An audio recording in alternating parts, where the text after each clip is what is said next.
நமஸ்காரம். நான் சுந்தரராஜன் சியாட்டிலேருந்து பேசுகிறேன். ஸ்ரீமத் பாகவதம் என்கிறது விஷ்ணு பகவானுடைய அவதார மகிமைகளை பல ஆயிரக்கணக்கான ஸ்லோகங்களில் கூறுற மூல நூல். மாபெரும் பக்தர் நாராயண பட்டத்திரி தன் வாத நோய் நீங்க குருவாயூரப்பன் சன்னதியில் ஸ்ரீமத் பாகவதத்தை பின்பற்றி பாடிய வழிநூல் தான் நாராயணியம். இது உங்கள் எல்லாருக்குமே நல்லாவே தெரியும்.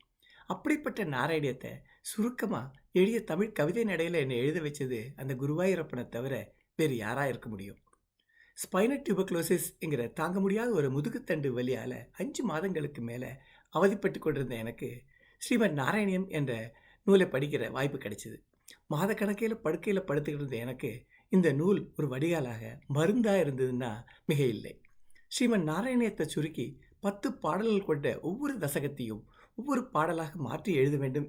அதை எழுதி முடித்தால்தான் என் நோய் தீரும் என்ற நம்பிக்கை என் மனதில் ஆழமாக பதிந்திருந்தது.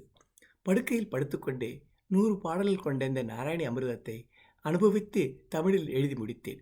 அதனை அருகில் இருந்த ஒரு நாராயணிய சம்பூர்ணத்தில் வச்சு வணங்கின நாள் முதல் என் நோய் படிப்படியாக குறைந்து மேலும் ஒரு மாதத்தில் பூர்ண குணமாகியது. குருவாயூர் தன்னில் குடிகொண்ட மன்னன் குருவாயூரப்பனை மனதில் தியானித்து இந்த நாராயணி அமிர்தத்தை படியுங்கள், கேளுங்கள்.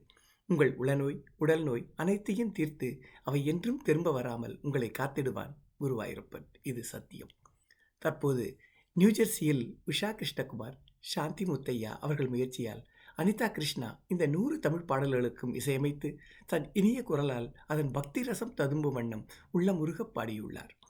நாராயணியம் நாளான டிசம்பர் 13, 2024 அன்று இதை வெளியிடுவது மிகவும் பொருத்தமானது.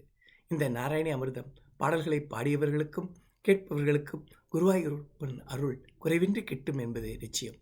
அனைவருக்கும் சுந்தரராஜனின் நமஸ்காரம் மற்றும் ஆசீர்வாதங்கள். நன்றி.